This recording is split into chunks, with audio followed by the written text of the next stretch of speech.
What's up? Pouring out a teacup, chilling with a prince. She say I'm a D. I fuck with myself, yeah. I don't really need. And one. I think we're good. We started. Yeah. Motherfucking Bushido, the most wholesome DJ in the motherfucking game. What's up, G? What's up, man? Good seeing you again, bro.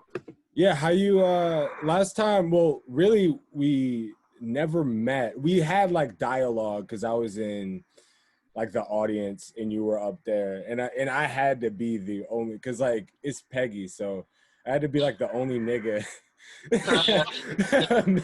maybe in the venue. And then I think like a couple hours later I got you weed, so it's like we're here, bro. I remember you because like I never had to get weed like that before, so it was an experience, but it all worked out. You know what I'm saying? Like as it always does. Yeah, you know what I'm saying.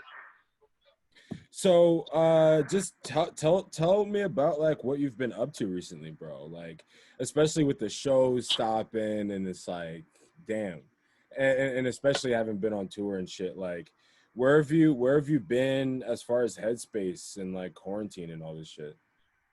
You know, it's crazy that you say that because you know once everything stopped and all that, well, like right before everything stopped, I got into like a little legal situation and all that, you know.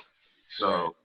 that shit kind of fucked me up for a little while. But you know, like they the past like 3 months or so, you feel me? Like it's been low key nothing but you know like space and opportunity to really work with and all that. You know, things just Right.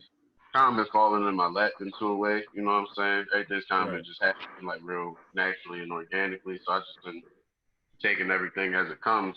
So once the whole quarantine started, I was a little fucked up, but now I can definitely say that I'm in a 30 times better headspace than what I was before even then, you know. Man, So that's good. That's good. Legal trouble is never a vibe. you Especially, know, man, I couldn't imagine, especially fucking like you're in like a really chaotic space personally, and then all around you like shit is hitting the fucking fan too.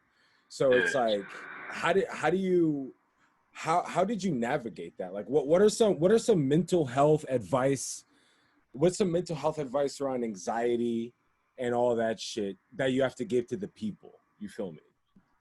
Um, well, as far as like anxiety and all that, you need to really sit down and figure out your triggers first and foremost, you know, and like the things that really like make you react into the certain ways that you do, you know what I mean? Like, and also too, I think that like when it comes to like dealing with anxiety and everything, because it's like I even got problems with anxiety, you know what I'm saying? And there's like different levels to it. Like I used to have anxiety of performing, and it's crazy because it's like I love performing, but those like 20, 30 minutes before I used to go on, sometimes it ended up being like the worst couple minutes of my life, and then you know I play that first song or whatever, and then everything would just be Gucci.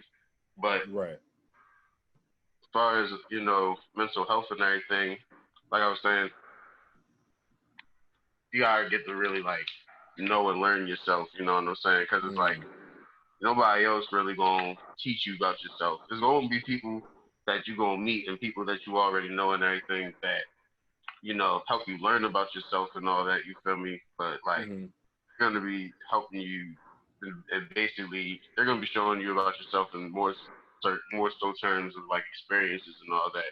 When it comes to like your mental health and everything, and knowing what's really like going on with you and all that, that's something that you gotta really like sit down with yourself for sometimes a day, sometimes a couple weeks, sometimes just however long it takes, you know what I'm saying, to really just tap in with yourself and, you know, figure out what's going on in your head.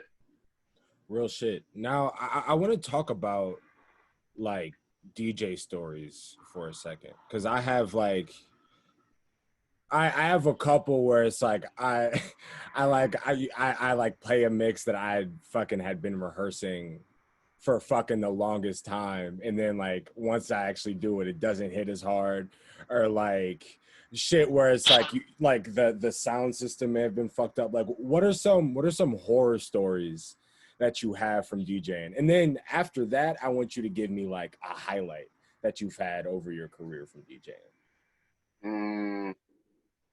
All right. So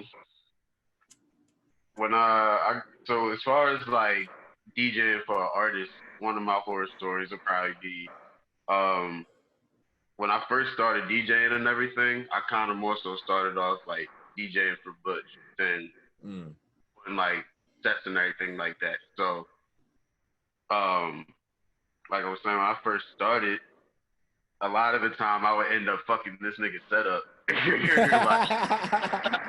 he'd be in the middle of like I end up cutting the song at the wrong point, or like I song at the right point, shit like that. You feel me? Sometimes I play the wrong song and shit like that. Also, you know, but you know, like it's all in just like how you play it off. As far as as far as like a horror story, as far as me DJing the set, all right, this might not be my worst one, but this is the first one that came to mind. So Yeah. it was one night I was DJing in Baltimore. You know, that's where we located at and all that. And so one of my good friends from back in the day ended up coming to the show, and it's pretty like DIY. A lot of the shows like that we do here and like underground, so it's like not really no security or like. Bless you. Thanks, Bless man. you. Thanks, man. That ain't Rona. That's just allergies. Yeah, no But, COVID, no COVID, no COVID. no COVID. We good over here. I just got tested. But yeah, like I was saying, so one of my good friends had came to the show, and it's not really. It's like I said, it's underground DIY. It's not really no security guards or anything like how the shows was with like Peggy and all that. You know what I'm saying? Like pretty easy access. Like you could just walk in and walk onto the stage pretty much. You know what I'm saying? Fuck, bro. Yeah. So he was on the stage. I mean, he my man's anyway, so I don't even care if he on the stage with me. He next to me and all that. And he's drunk as shit. And as I'm like DJing, he keeps like screaming to me that like I'm the best DJ in the world and all that. And like he's like grabbing me and he's like pulling me away from my controller and like shit. I'm in the middle of like mixing two songs and shit like that, about to transition out and everything, you feel me? And he's like yanking me away from my controller and everything. I'm just like, yo, somebody get this man, you feel me? So one of my other homeboys finally seen him and he seen what was going on and grabbed him and all that, you feel me? And me, I hate it's one thing when I fuck my shit up, you feel me? But I hate when somebody fuck my shit up. You know Facts. what I'm saying? So at the end of the night, you feel me? Me and him got into it. Oh shit. Because like he, you know, like, but we good though. That's my nigga. You feel me? Yeah, real shit. You know what I'm saying? Brothers fight. Facts. Exactly. In fact, And let me put this while we're here. Let me put this out there. If you ever see a DJ DJing, don't fucking bother him, bro. No, we're not gonna play your garbage ass fucking song. Our job is to keep the vibe bumping in the party. Leave him alone. Facts. Exactly. So, highlight. What was one of the moments, whether it was on tour with Butch and Peggy, or like what was like the craziest like, oh shit, I'm really doing this DJ shit like moment you had? You said other than the tour and all that? Yeah, I mean, like including like it could be from anywhere, whether it's a tour or like whether it's like a own, like you were just doing a set kind of vibe. I've felt like that like so many times. Like, you know what I'm saying? Like we did like too many types of tours. Like before the Peggy joint, like a while before. What's good, y'all? Ain't nothing. I'm doing this interview right now. My bad. Everybody just, No, you're pulled up. good. Tell him I say hello. Yeah. This my man. This my man. He said, "What's up, y'all?" Everybody said it was good. Bush had just walked in. He walked upstairs. I'm gonna tell him to come into the camera whenever he come back down. Oh, real shit. As far as like when I really realized I was really doing this DJ shit, it was pretty much almost every single night of the tour, because that was our first like U.S. tour. Like we was gone for a whole month. Tell me about that, bro. It's like, because from the show that I was at the Minneapolis show, 7th Street Entry, and it was like a fucking death pit in that motherfucker, dog. Like if you looked at like my homie's knees, because we were at the first row, homie's knees, it was like the front of the stage was imprinted in his shit, because like we were just being pushed from behind. So like what was tour like? It was fucking crazy every single night. Like seeing the energy for us, for people that they didn't even know, and then seeing the energy for Peggy, it's just like actually. But even Butch's set though, like nigga, when Word on the Block drops, nigga, oh my god, that's it. Yeah. And see, that's the thing. You guys see it when we at home, when we in Baltimore and all that. Like now we in Baltimore, bro. That shit just, the whole room knows it. You know what I mean? Like crazy. That's what I'm saying. It's like, yo, because we do shows here all the time too. You know what I mean? So like, I kind of be feeling like, damn, I really be doing this DJ shit kind of almost every weekend. Not to be on some copy shit, but like, no, hey, it's not an easy fucking road. You figured that shit out, or you're figuring it out. So, you know what I'm saying? Yeah, I'm definitely working on it. You feel me? Like right now, I'm focusing on pretty much trying to figure out how to promote myself as a DJ and that brand and everything else. You know what I mean? Like, and how to tap it into just everything else that we got going on, incorporated with basement rap and all that. But I gotta pretty much figure it out. Get into basement rap. I know a little bit about it. I know you guys were founded in 2011, and it's just like generally just a collective of like creative like niggas who like that's what it looks like on the inside. But like, talk more specifically about your connection to basement rap. So I'm one of the co-founders. Like you said, we founded in 2011. It really started off with the 74 Villains, and that was more so like a rap group / collective of like, like some click shit. You know what I'm saying? Shit ain't really work out with all that. You feel me? So we founded Basement Rap. You know what I'm saying? Butcher and Deezy had a phone call, and then we was already on board anyway, so it all just worked out, you know what I mean? And pretty much, it's just pretty much like a platform and an umbrella of all of our, like, as a collective, arts and all that, you know what I'm saying? Like my man's Maurice, he paints and all that, you know what I'm saying? Like, so. Damn, so it's like you're getting all the mediums. Yeah, you know what I mean? And he do like photo and film and all that. My man's Cinemax Deep, Bush, Big Beats, raps, all that, easy raps. Butch fucking does everything else. Like, yeah, Butch is a fucking animal. That man's a tank.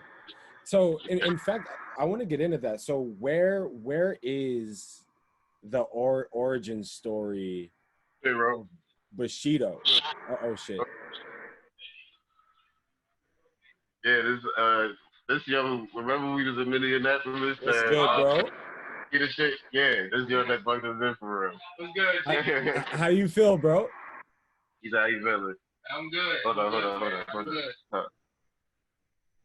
I know y'all are like on set with a video, but I was just talking to SHIDO about the 7th Street Entry show in Minneapolis. Nigga, I had no idea who either of y'all were, and then by the time that set ended, it was like I became a fan of both of y'all. So good shit. How's it hanging on set, bro? I mean, it's cool. I'm just going with the flow right now. Shooting this video, get ready. It's a lot of things coming up, but I'm taking it. I'm taking it step by step. Real shit. Real shit. Well, fucking the stars are aligning, dog. Your shit's good. And so you actually you say you have some new shit on the way? Yeah, I got some. I got some. I got EP on. I got album. Real shit. Yeah, it's a process for real. Well, look, bro, it was a fantastic fucking tidbit to get you on here. So I appreciate you. Ain't no thing. I'm gonna let y'all get back into the conversation. I'm gonna get to the video, but good talking to you, my bro. For sure. Stay up. Hell yeah. Hell yeah. Hey, do your thing. Nah, thanks, bro. Yeah, I had to. There we go. We sat back. Yeah, my bad. These AirPods be crazy, man. Yeah, no worries, dog. So it's actually a great transition, the fact that Butch was on here, because I wanted to talk about kind of the origin story of SHIDO and Butch. Like, how far do y'all go back, and how did you start like the process of becoming his DJ? I met Butch in 2010 as a friend. And then we pretty much started hanging out every weekend. Then pretty much engaged it once I got out of high school and all that. And, pretty much just my brother, you know what I'm saying? I met him when I was doing photography and making beats and shit, you know what I mean? I didn't even start DJing really till like, I'm gonna say like 2017 maybe. Damn. So something like that. Damn. Yeah. So like you've been doing it for 3 years, you've been kind of in the music scene for 10, and it's like I'm not sure like where you would say the journey starts or begins, but I feel like you guys as Basement Rap as a collective might be on the edge of some shit like further than like local in Baltimore. So just kind of being on the journey and kind of seeing how far you guys came from fucking a decade ago. Like what's that been like? Insane. To say it simply, shit really insane. I remember when we used to do shows and there'd be like 5 people there, 10 people there in a basement of a fucking art studio and shit. Damn. Or a juice bar. We used to perform at a juice bar. That's so fucking dope. You know what I mean? To see it on fucking stages and people knowing the shit and all the views on YouTube and fucking the connections and just like all the traveling and shit. Yeah. Shit wild. Shit crazy. Well, shit great though. So when you say YouTube, I heard that little Baltimore little you. So talk about how like Baltimore kind of feeds into like who SHIDO is as like more so than a DJ, but like as a fucking human being. I mean, shit, I've lived in Baltimore since I was 5. I was born in Houston, but my family's from up here. We was just down there because of some financial situations, you know. So anyway, long story short, 5 years into the future, you know, we ended up coming back up here. We chilling, you know. So I don't really even remember much so much out of Houston besides like my house and like my neighborhood, you know what I mean? But like I had all my like real life experiences and just everything in Baltimore, whether it was like a good situation, a bad situation, a fucked up situation, anything, you know what I'm saying? Like it's just Kind of where I became a man at. Not even kind of, it is where I became a man at. You know what I mean? It's crazy how like the environment, whether it's like good or bad, is like it's still some shit that like you love. You feel me? Like whether it's like the hood or whatever, it's like you'll always have that connection. Yeah, everywhere bad, man. That's everywhere got his part. Facts. That's what I've been saying. As long as you know how Even bumblefuck USA, they still have the KKK out there, bro. Like this shit is whack. real shit, like shit, you could live in a nice ass fucking gated off cul-de-sac, you know what I'm saying? Your next door neighbor is a serial killer or some crazy shit, you know? Like That's usually where they be at too. you feel me? I'd take living in the hood any day out of that. You feel me? Like any fucking day. I wanna play a game. I always play a game with my guests. So I'm gonna pitch a scenario, and you have to tell me how you're gonna craft this DJ set. And just like whatever the gig is, you got to do it because like the check is crazy. So what you mean by how I'm gonna craft it? As far as like what songs I'm gonna throw in there, or like the vibe I'm gonna go. Okay. Yeah. All right. So you're asked to DJ a funeral for a nigga that got shot for snitching. So I mean, you said I'm DJing a funeral for. Well, like the after party, like in the hood, like where like people go for like where niggas is wearing the t-shirts. I was about to say, so it's an after party for a nigga that was snitching. Yeah, real shit. It happens. So basically, I'm DJing the after party of somebody's funeral, and they was snitching and shit like that. Yeah, for like paperwork, federales, like. I wouldn't want to do it, but you said I got you. So I'd play hella 6ix9ine, I guess. I play hella 6ix9ine. I just play hella snitch niggas. You feel me? Like that's the only vibe I can really atone for. You know what I'm saying? How do you even like begin to do that set? Because I feel like, especially as a hip hop DJ, it's like, come on, son. I ain't talking no shit on the mic. My voice. I'm not playing my tag. Niggas is not gonna know who I am. Not on that shit. You're gonna be like a wedding DJ where it's just like you just looking at the laptop, nigga. Like no, like. All right, so boom. Fucking.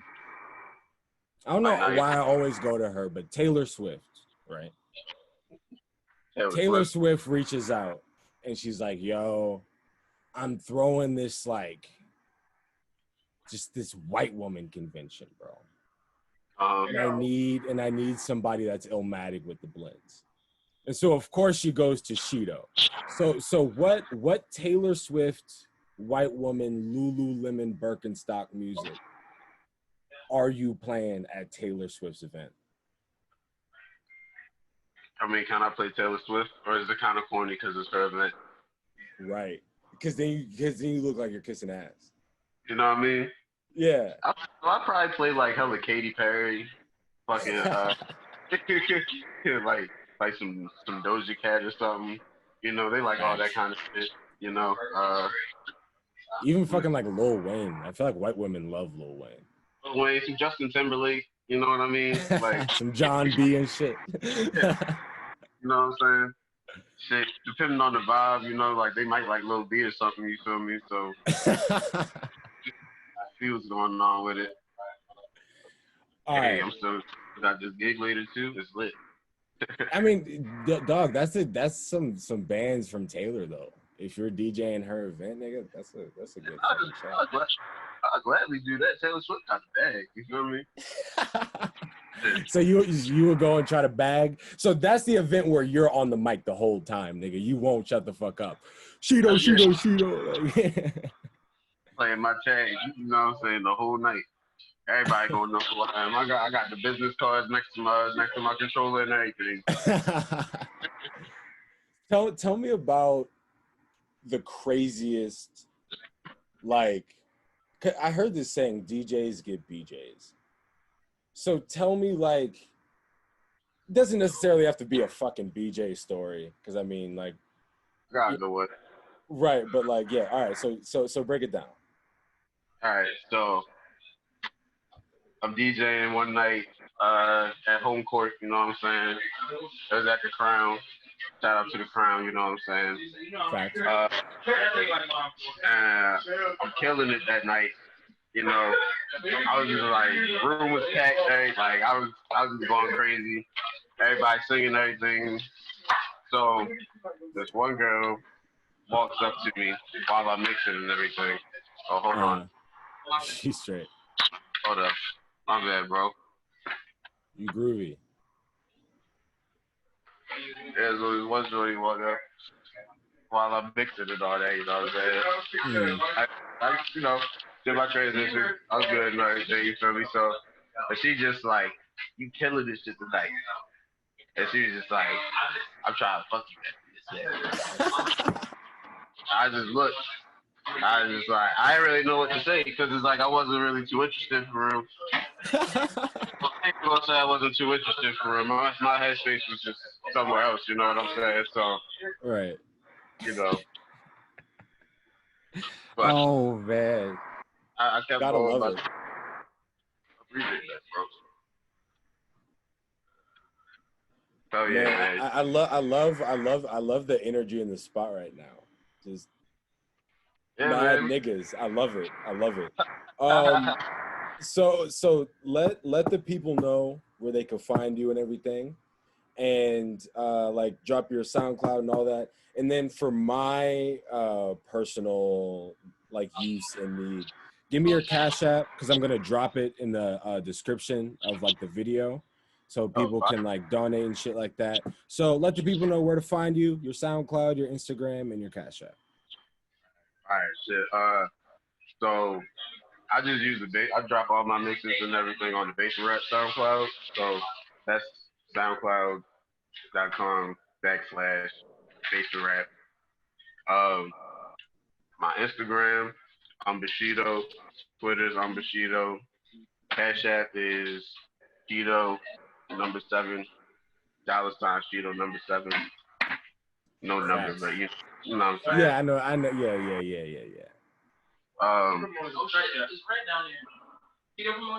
Yeah, you know what I mean? Well, look, man, I hella appreciate you doing this interview, and I hope you have high blessings and much success in your future, my brother. No, thank you, man. Same to you, my guy, for sure. Yeah. Let me know how you want to do this again. We gotta get up. Absolutely, dog. You can absolutely be a fucking regular. It's very, very entertaining interview, low key. Very entertaining. All right, cool. Yeah. No, I had fun, man. So whenever you're ready. All right, awesome. DM. All right, I got you. I'll fuck with you. All right, man, for sure. Peace. All right, be safe out here. Yeah.